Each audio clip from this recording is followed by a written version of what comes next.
ہفتے ایک نشست رمضان مغل کے ساتھ۔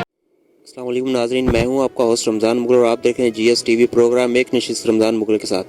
ناظرین، آج ہمارے ساتھ موجود ہیں یہاں کراچی میں لاہور سے تشریف لائے وحدت امت کانفرنس میں خصوصی طور پر شرکت کرنے کے لیے آئے ہیں شیخ سلیم صاحب۔ السلام علیکم سر۔ وعلیکم السلام۔ سر، یہ آپ کو کیسا لگا یہاں تمام مکتب فکر کے علماء کرام کو آپ نے جمع کیا ایک پلیٹ فارم پہ؟ کیا میسیج دیا آپ نے قوم کو؟ اعوذ باللہ من الشیطان الرجیم، بسم اللہ الرحمن الرحیم، وبہ نستعین وہو خیر ناصر و معین۔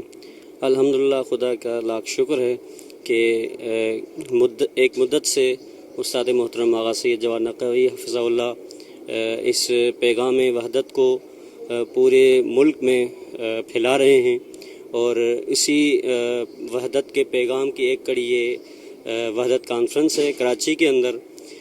یہ وحدت کے پروگرام آغا صاحب ہر سال اپنے حوزے میں عروۃ الوثقیٰ میں کرواتے رہتے ہیں، وہاں پہ میں خود موجود تھا۔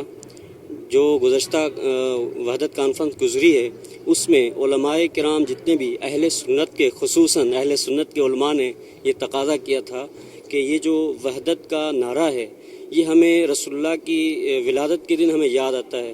ربیع الاول میں وحدت کے نعرے لگاتے ہیں، اس کے بعد پورا سال وحدت بھول جاتے ہیں، یعنی ایک رسم بن چکی ہے کہ جب بھی رسول اللہ کی ولادت ہوگی تو ہم وحدت کا نعرہ لگائیں گے، اس کے بعد وحدت بھول جائیں گے۔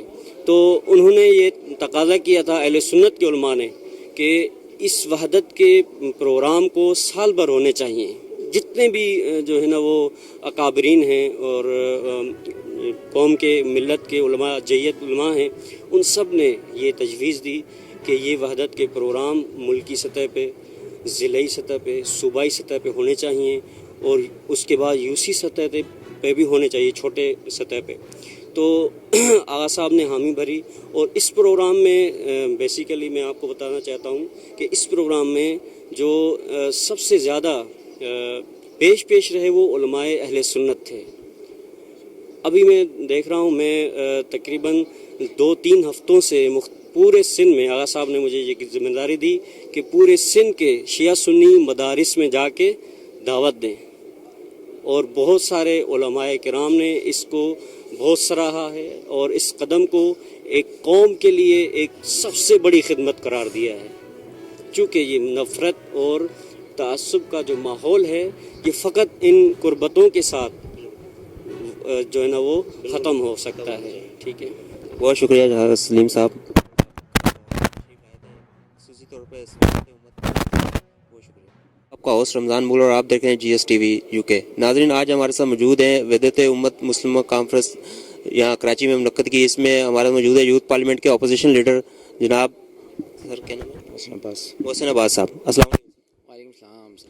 سر، یہ کیسا آپ نے دیکھا یہاں مسلم مکتب فکر کے علماء کو جمع کیا ایک ساتھ، انہوں نے کیسا آپ کا انوائرمنٹ دیا؟ السلام علیکم۔ جیسا کہ رمضان بھائی، اس سے پہلے بھی ہمارا ایکسپوجر رہا ہے، تمام علماء کرام کے درمیان ہم آتے جاتے رہے ہیں، لیکن آج ہم نے ایک مختلف ایکسپیرینس کیا، اور تمام علماء کرام جو ثناخوان حضرات تھے ان کو سنا، ان کے میسج کو دیکھا، اور یہاں کے جو منتظمین تھے ان سے خاص طور پہ میں نے بات کی کہ اس کے کیا اغراض و مقاصد ہیں، اور مستقبل میں یہ جو ہے وہ کس حد تک آپ اس کو جو ہے وہ کنٹینیو کریں گے۔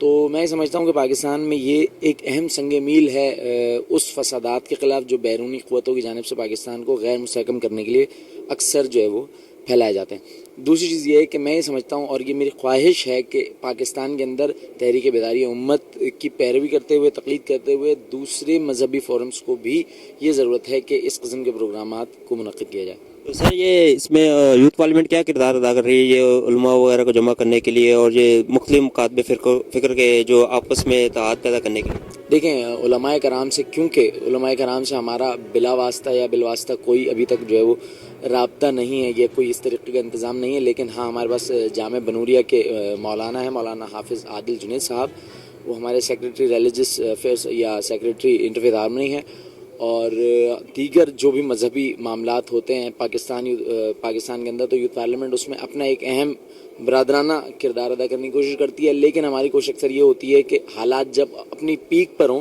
تو یا تو ان کی پیک کو توڑ دیا جائے یا حالات کی جو ہے وہ چہرے کو مختلف۔ سر، حال ہی میں جو واقعہ ہوا ہزارہ برادری کے ساتھ جو ایک بہت بڑا سانحہ ہوا، اس حوالے سے آپ کیا کہیں گے؟ ہم اس کو پاکستان میں قانونی اداروں اور قانونی سالمیت کے